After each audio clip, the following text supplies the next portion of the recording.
Hello everyone, welcome back to Panesha Tutor. In this video, we are going to discuss the topic of recent trends in marketing. Recent trends means कि what are the various methods available जिसके through आप अपने goods and services की marketing कर सकते हो. और ये topic हमारे paper 2 commerce and management दोनों के लिए ही बहुत important है. बहुत ही recent new terms हैं जो marketing में use की जाती हैं, like social marketing, societal marketing, green marketing, customer relationship marketing, rural marketing. इन सब terms को हम इस video में discuss करेंगे. So without wasting any time, let's get started with the video.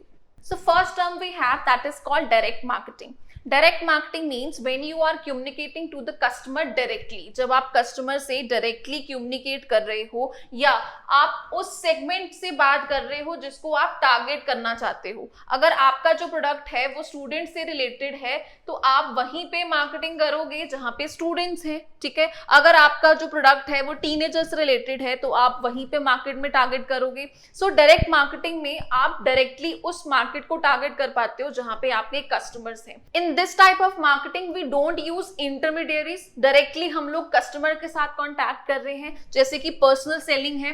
Personal selling में क्या होता है कि हम अपने पर्सनल सेल्समैन जो हैं वो कस्टमर्स तक पहुंचाते हैं, वो उनसे बात करते हैं, उनको कन्विंस करते हैं और अपने प्रोडक्ट और कंपनी के बारे में प्रमोशन करते हैं. सो जिससे बात करनी है उसी के पास ही हम उसको भेजेंगे.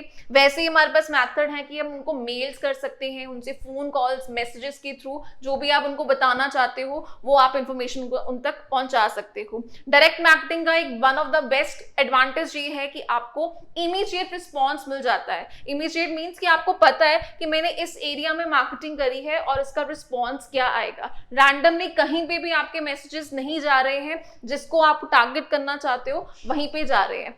फीचर्स ऑफ डायरेक्ट मार्केटिंग में आते हैं. फर्स्ट ऑफ ऑल जैसे मैंने बोला कि टारगेटिंग है तो हम टारगेट कर सकते हैं. अगर हमारा जो पॉपुलेशन है, मार्केट इतना बड़ा है जिसमें 4 सेगमेंट्स हैं, आप सिर्फ इसी को ही टारगेट करना चाहते हो तो आप अपने फोन कॉल्स, मैसेजेस, जो भी एफर्ट्स हैं वो डायरेक्ट इसी सेगमेंट के ऊपर लगाओगे.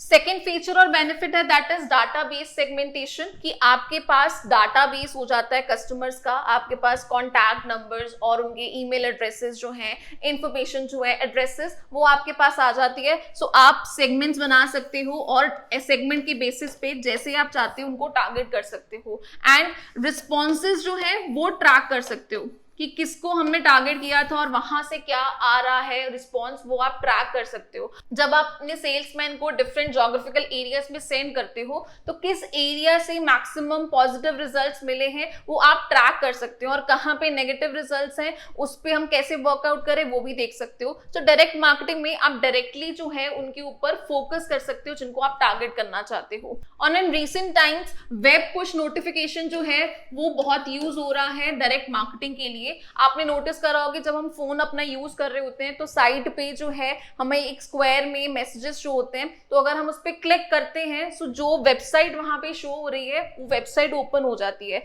सो वो डायरेक्ट मार्केटिंग ही है. आपको जो भी वो नोटिफिकेशंस शो हो रही हैं वो कहीं ना कहीं आपने कहीं सर्च किया होगा या आपने किसी और वेबसाइट पे वो ओपन किया होगा, तो इसीलिए वो आपको नोटिफिकेशन आ रही है उस पर्टिकुलर प्रोडक्ट की. फॉर एग्जांपल मैंने अपने मोबाइल फोन में टूरिस्ट प्लेस जो है वो सर्च किया है तो मुझे अपनी मोबाइल फोन की स्क्रीन पे वेरियस टूर ऑर्गेनाइजर्स का, होटल्स का जो लिंक है या फोन नंबर्स हैं वो नोटिफिकेशन की तरह शो होने शुरू हो जाएंगे, क्योंकि उनको ये मैसेज मिल गया है कि ये पर्टिकुलर कस्टमर हमारा हो सकता है या प्रोस्पेक्टिव कस्टमर हमारा हो सकता है और हमें इनको टारगेट करना है. सो डायरेक्ट मार्केटिंग में आप डायरेक्टली उन कस्टमर्स के साथ कॉन्टैक्ट में आते हो जो आपके इन फ्यूचर कस्टमर्स बन सकते हैं. So there is a difference between direct and indirect marketing. So direct marketing में जो है हम लोग इंटरमीडियरीज जो है वो यूज नहीं करते हैं, लेकिन इनडायरेक्ट मार्केटिंग में कहीं ना कहीं हमारा कह लो चाहे सोशल मीडिया प्लेटफॉर्म है या any other media third party जो है वो कहीं ना कहीं इन्वॉल्व होती है इनडायरेक्टली कस्टमर तक पहुंचने के लिए. एंड सेकेंडली डायरेक्ट मार्केटिंग जो है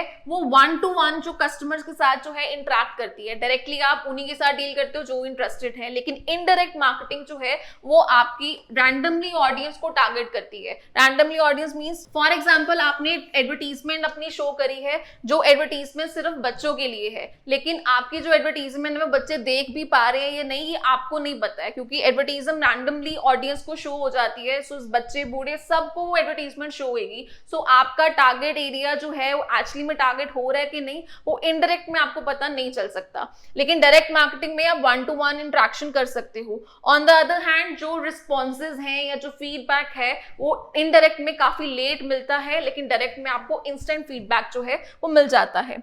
इनडायरेक्ट मार्केटिंग में जो मेन हमारी मार्केटिंग है that is called E marketing, जिसको हम ऑनलाइन मार्केटिंग भी बोलते हैं, डिजिटल मार्केटिंग भी बोलते हैं, या फिर हम उसको वेब मार्केटिंग भी बोलते हैं। अब ई मार्केटिंग का मतलब क्या है? When you are using digital devices, when you are using technology और internet for doing the marketing. जब आप कंप्यूटर्स, इंटरनेट या social media platforms, Instagram, Facebook, YouTube, इन सब की मदद के थ्रू अपने गुड्स की मार्केटिंग कर रहे हो, उसको बोलेंगे हम ई मार्केटिंग। ई मार्केटिंग में हमारे पास वेरियस टूल्स हैं, जैसे कि फर्स्ट ऑफ ऑल हमारे पास टूल है ईमेल मार्केटिंग का, कि आप अपने कस्टमर्स को ईमेल सेंड कर सकते हो। यू हैव नोटिस कि आप किसी शॉप पे जाते हो तो वो आपसे इंफॉर्मेशन लेते हैं, आपका phone number, email, and then आपको इन फ्यूचर जो भी डिस्काउंट्स या ऑफर्स हैं वो आपको ईमेल के थ्रू बता देते हैं। सेकेंड हमारे पास है social media marketing, means when you are marketing your goods, जब आप अपनी एडवर्टीजमेंट सोशल मीडिया प्लेटफॉर्म्स के थ्रू, यानी कि फेसबुक, इंस्टाग्राम, ट्विटर, लिंक्डइन, इन सब प्लेटफॉर्म्स के ऊपर जब अपनी एड दिखा रहे हो या अपने कस्टमर्स के एक्सपीरियंसेस शो कर रहे हो, या एनी काइंड ऑफ एड अगर आप इन प्लेटफॉर्म पे शो कर रहे हो, उसको बोलते हैं social media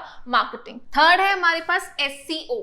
SEO means search engine optimisation. Search engine optimisation एक ऐसी टेक्निक है जिसके थ्रू वी ट्राई कि हमारी वेबसाइट पे लोगों का एक्सपीरियंस अच्छा रहे और हमारी वेबसाइट सर्च इंजन में आनी चाहिए। हम वो सारी टेक्निक्स यूज करते हैं जिससे कि अगर कोई हमारे प्रोडक्ट रिलेटेड कुछ सर्च करे तो सबसे ऊपर हमारी वेबसाइट आनी चाहिए। फॉर एग्जाम्पल, अगर मेरा रेस्टोरेंट है इंडियन फूड का, तो अगर मैं चाहती हूँ कि जब भी कोई सर्च करे इंडियन फूड रेस्टोरेंट, तो मेरा रेस्टोरेंट जो है वो रेफरेंस में सबसे पहले आना चाहिए, रैंकिंग में सबसे पहले आना चाहिए। तो उसके लिए जो भी हम टेक्निक्स यूज करते हैं, जैसे भी अपनी वेबसाइट को डिजाइन करते हैं, वो सारी चीजें आती हैं एसईओ में। और एसईओ की मदद से जो तुम्हारी वेबसाइट पे विजिटर्स हैं उनके नंबर्स इंक्रीज हो जाते हैं। So SEO is also one of the latest trend in marketing जो हम लोग यूज करते हैं अपने प्रोडक्ट्स की मार्केटिंग के लिए। नेक्स्ट है हमारे पास influencer marketing. Influencer marketing means when you are taking a help of an influencer. Influencer वो होते हैं जो किसी सोशल मीडिया प्लेटफॉर्म पे या किसी भी वेबसाइट पे जो है उनकी नंबर ऑफ फॉलोअर्स जो है वो बहुत ज्यादा है, तो उनको हम अपने प्रोडक्ट्स फ्री में यूज करने के लिए देते हैं या उनके साथ पार्टनरशिप करते हैं। वो पेड पार्टनरशिप भी हो सकती है और वो आपके प्रोडक्ट्स की प्रमोशन करते हैं। सो ये भी एक मेथड है एडवर्टाइज करने का। And another one is affiliate marketing. Affiliate marketing में 3 पार्टीज इन्वॉल्व होती हैं। वन इज प्रोडक्ट ओनर, जैसे कि फर्म है। सेकेंड वन इज जो एफिलिएट मार्केटर है जो आपकी प्रोडक्ट की मार्केटिंग करेगा, and the third one is end consumer. So जो प्रोडक्ट ओनर है उसके प्रोडक्ट की मार्केटिंग एफिलिएटर करेगा।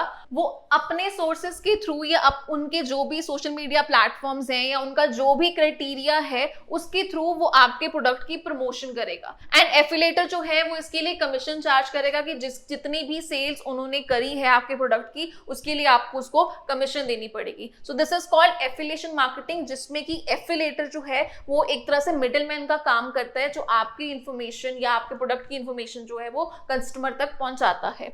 नेक्स्ट इज वीडियो मार्केटिंग, कि आप वीडियोस बना के इंफॉर्मेशन जो है वो कस्टमर्स तक पहुंचा रहे हो। उन वीडियोस को आप किसी भी ऑनलाइन प्लेटफॉर्म के ऊपर जो है डिस्प्ले कर सकते हो। Another one is content marketing. So content marketing is similar to video marketing, जिसपे आप फोकस करते हो कंटेंट बनाने में। आप कंटेंट अपना बनाते हो, इतना पावरफुल कंटेंट बनाने की कोशिश करते हो जिससे कि कस्टमर जो है वो अट्रैक्ट हो। वो कंटेंट जो है वो इंफॉर्मेटिव होना चाहिए, जो कस्टमर्स रिलेट कर पाए और उसकी वजह से आपके जो गुड्स की प्रमोशन है वो अच्छे से हो पाए। And the last one is पे पर क्लिक। सो पे पर क्लिक के थ्रू आप अपनी इस वेबसाइट पे जो विजिटर्स हैं उनका नंबर इंक्रीज कर सकते हो। आप जो है उनको पे कर सकते हो whenever someone visited your website. तो हर एक क्लिक पे जो है आप उनको पे कर सकते हो। ऐसे कुछ अपना वेबसाइट डिजाइन करो कि जब भी कोई आपकी वेबसाइट पे आ रहा है तो आप थर्ड पार्टी को जो है वो पे करो। So these are the various methods जो ऑनलाइन मार्केटिंग के लिए हमारे पास अवेलेबल हैं। नेक्स्ट है हमारे पास societal marketing. Societal marketing means कि जब आप अपनी मार्केटिंग में सोसाइटी के वेलफेयर को भी इंक्लूड करते हो, जब आप ये समझ जाते हो कि कस्टमर की नीड्स के साथ साथ आपको सोसाइटी के वेलफेयर के बारे में भी सोचना है,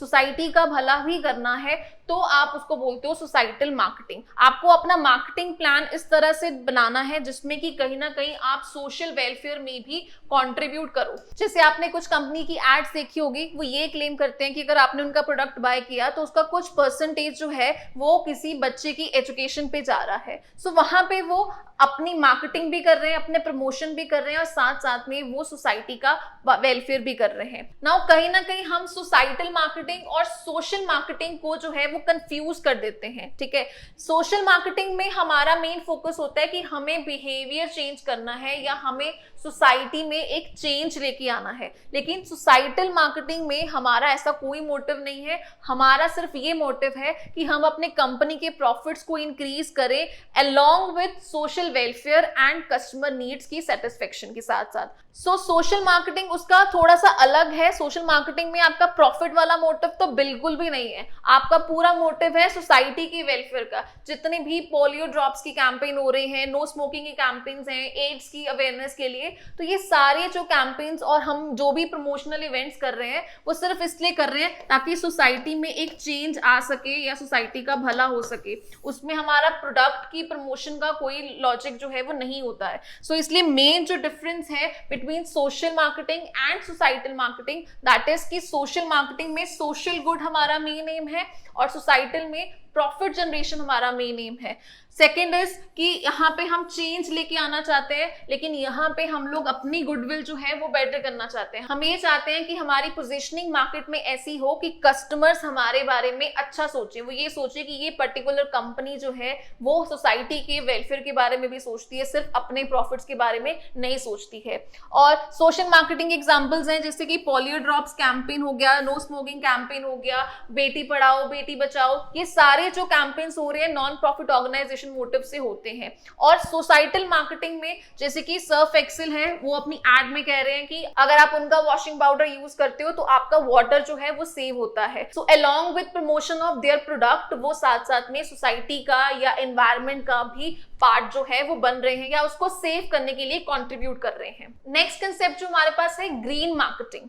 अब सोसाइटी से थोड़ा और ऊपर चले जाएं, जब हम पूरे इन्वायरमेंट की बात कर रहे हैं तब हम बोलते हैं green marketing. Green marketing means use of those practices या production of those goods which are environment friendly. ज्यादा से ज्यादा आप वो वाले गुड्स बनाओ, वो वाली प्रैक्टिसेस अडॉप्ट करो अपनी ऑर्गेनाइजेशन में जो कि इन्वायरमेंट को कहीं ना कहीं सेव करने में आपकी हेल्प करे। सो ग्रीन मार्केटिंग में आपका मेन फोकस ये रहता है इन एनी वे, जरूरी नहीं है कि जो आपका प्रोडक्ट है वही आपका जो है ऑर्गेनिक होना चाहिए या इन्वायरमेंट फ्रेंडली होना चाहिए। उस प्रोडक्ट की प्रोडक्शन में या उस प्रोडक्ट की डिलीवरी में, उस प्रोडक्ट के डिजाइन में कहीं पे भी अगर आप जो है ग्रीन प्रैक्टिसेस को फॉलो कर रहे हो उसको बोलते हैं ग्रीन मार्केटिंग। उसकी सबसे बड़े एग्जांपल्स हैं स्टारबक्स है, लार्जेस्ट कॉफी चेन है जिन्होंने जो है प्लास्टिक को अवॉइड करके जो है रिसाइकिल या रीयूज्ड पेपर्स जो है वो ग्लासेस में वो यूज करते हैं। उसके अलावा बॉडी शॉप है, ब्यूटी ब्रांड है और ये ओनली ब्यूटी ब्रांड है जिसकी ऑलमोस्ट सारे प्रोडक्ट्स ऑर्गेनिक हैं, जो भी वो इनपुट्स यूज करते हैं वो सब वीगन है।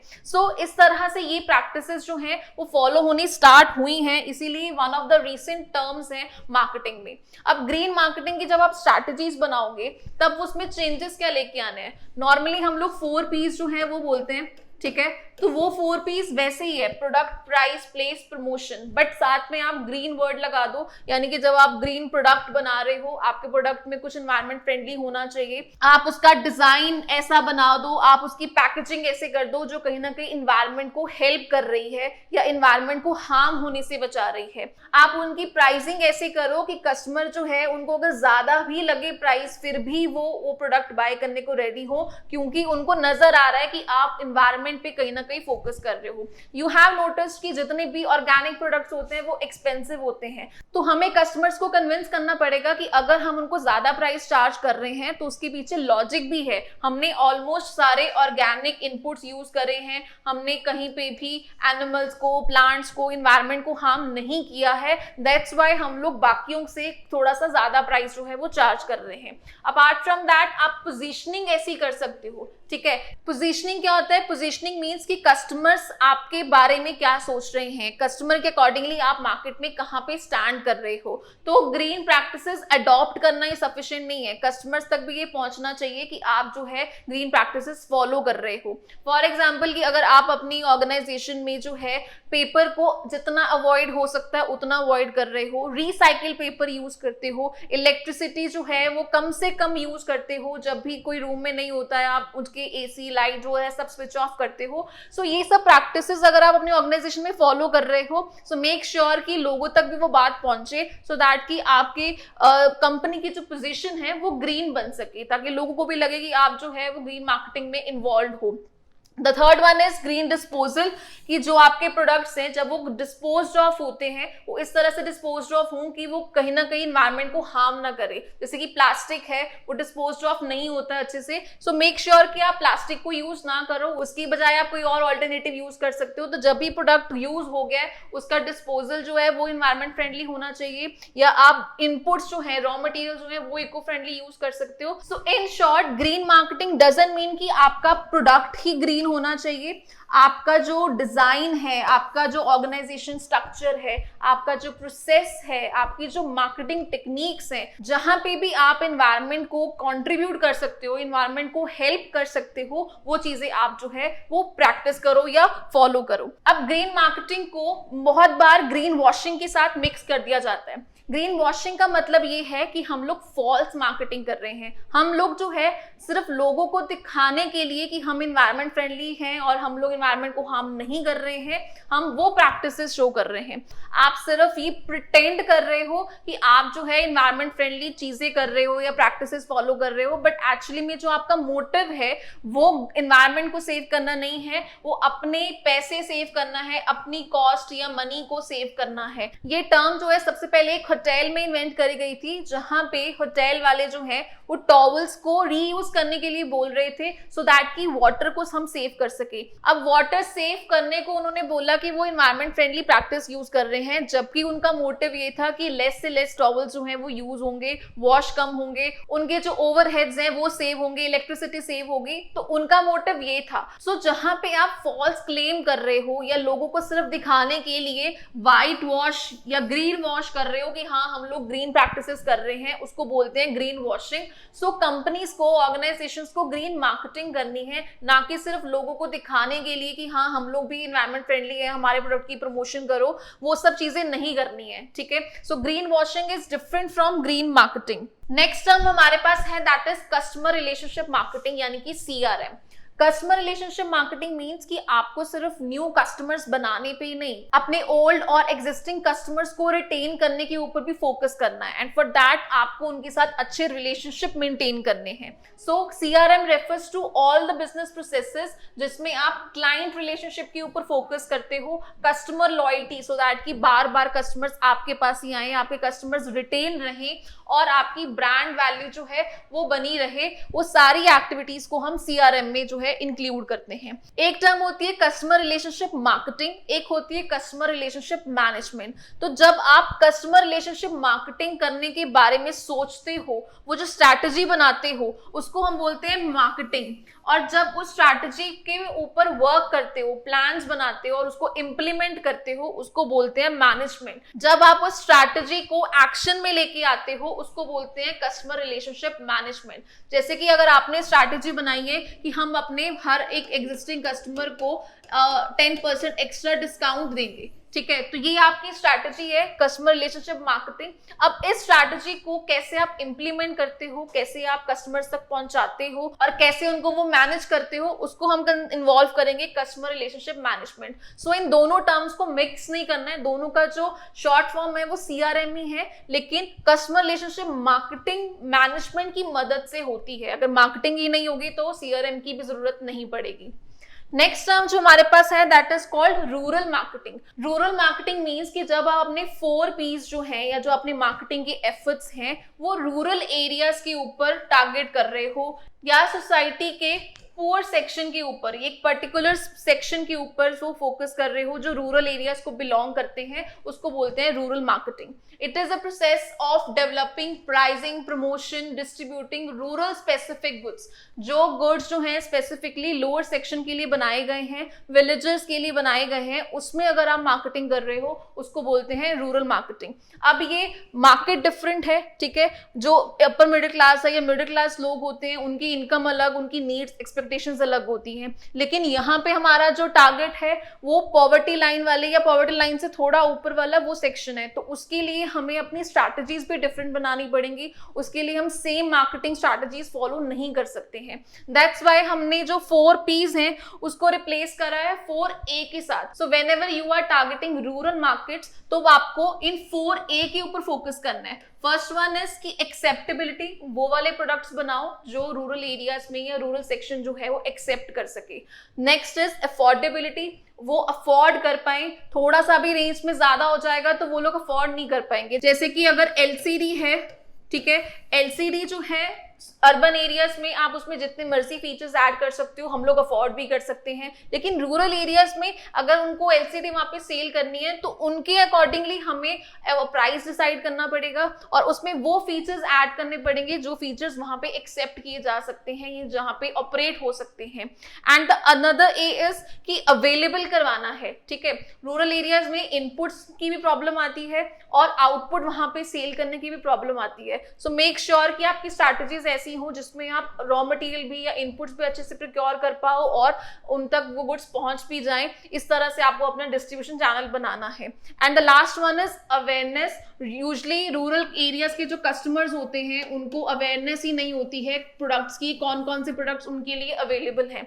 जैसे कि LCD मैंने बोला, सो उनको पता ही नहीं होगा कि ब्लैक एंड व्हाइट के बाद ये कलर टीवी आ रहा है, कलर टीवी में भी इतने मॉडल्स आ रहे हैं. सो आपको अवेयरनेस के ऊपर भी फोकस करना है. सो अगर आपने उनके लिए सिलेक्टिवली कोई प्रोडक्ट बनाया है तो उसको अवेयरनेस भी क्रिएट करनी है, लोगों तक इंफॉर्मेशन भी पहुंचानी है कि ये पर्टिकुलरली उन सेगमेंट के लिए ये प्रोडक्ट है, ये प्राइस है और ये फीचर्स हैं जो वो एक्सेप्ट कर सकते हैं. तो इसीलिए रूरल मार्केटिंग के लिए हमें अलग से स्ट्रैटेजीज जो है वो प्लान करनी पड़ती हैं. So this is all about trends in marketing. If you like this video please hit the like button and if you are new to this channel please subscribe our channel. Thank you.